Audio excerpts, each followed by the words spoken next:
Samsung šilumos siurbliai Oras vanduo. Komfortas jūsų namuose.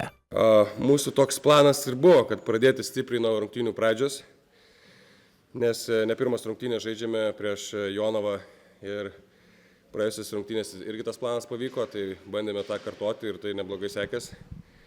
O apie antrą pusę tai Akvilės vandens išgersiu, kad nereiktų kalbėti apie ją. Aš taip visiems peršasi klausimas, neatrodė, kad šiek tiek per anksti tą pergalę patikėjot? Mes treneriai visą laiką bijome to greito pabėgimo ir didelio rezultato pirmoje rungtynių pusėje, nes žinome, kad tai yra sudėtinga išlaikyti tą didžiulį skirtumą ir kažkada vis tiek bus varžovo komandos bandymas sugrįžti, nes niekas nenori išeiti sutriuškintas iš rungtynių ir jie visi laiką kovos ir žinom Jonavos charakterį, kad jie tikrai kovoja. Ir jie bandė grįžti, bet ačiū savo komandai, kad jie vis tiek išlaikė tą rezultatą ir gale iškovojom tą pergalę. Perkinsas šiaip net ir pirmoje rungtynių pusėje, kai viskas ten klostėsi tarsi iš pypkės, turėjo komentarų rungtynių arbitrams, galiausiai vienas iš jų ir užbaigė jo rungtynės kur kas anksčiau laiko. Ar kalbėjotės su krepšininku po šio epizodo? Kalbėjomės, kad jisai išnaudojo vieną savo dejofą, nes komanda turės 2 dejofus, tai jisai šiandien jį nusprendė pasimti, tai turės vienu laisvadienį mažiau.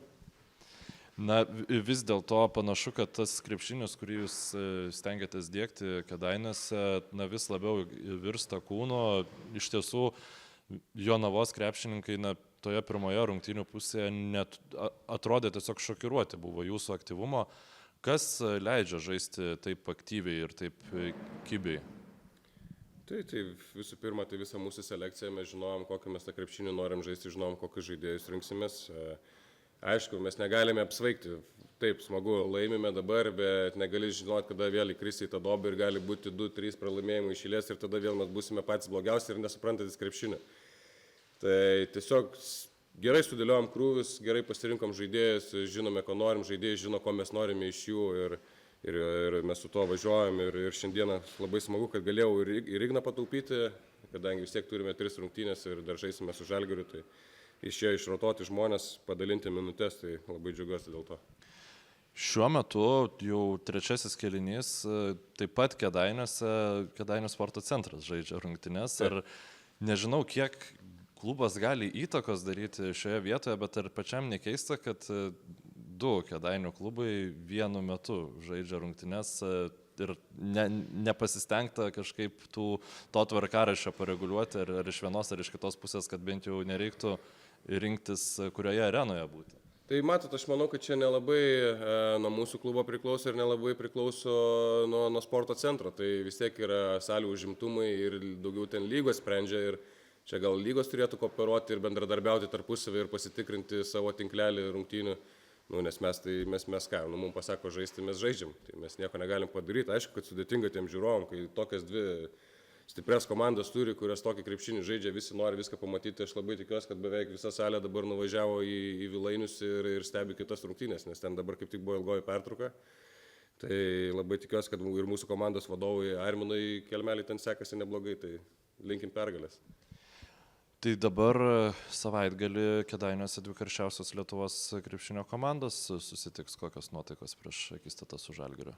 Nuotaikos taip ir kaip prieš kiekvienas rungtynės. Reikia ruoštis, pasitinkam Eurolygos komandą. Pirmą kartą šiame sezone žaisime, pamatysime tą tikrai krepšinio lygį, koks yra žaidžiamas aukščiausios lygmenyje. Ir aš manau, kad tiek žaidėjim, tiek man, treneriam, tai tokią savaitės vyšnę ant torto turėti tai yra labai gerai ir plus ir sirgalė, manau, kad turėtų trošku būti čia.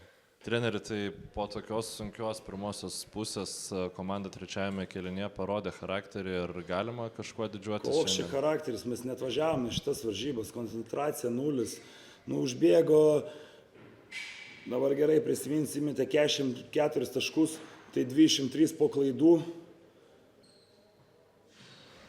ir 21 ant greito puolimo. Tai paprasčiausiai neatvykom šiandien.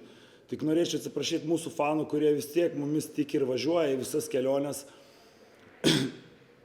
Ir labai gaila tik dėl jų. O mes tos reikalus jau išsispręsim, kaip čia, kodėl mes čia netvykom, tai jau išsispręsim tarpusavį, bet labai sakau, atsiprašau savų fanų, kurie važiuoja paskui mus ir visas keliones ir mumis tiki ir mes parodom tokią pirmą pusę, kur aš neturiu paaiškinimų. Nes čia yra paprasčiausiai vyras prieš vyrą, kaip boksa, kas ką nukautos, atėjom, nukautavom, kaip jau viskas blogai, tai čia tik tai gėlytės, kaip sako.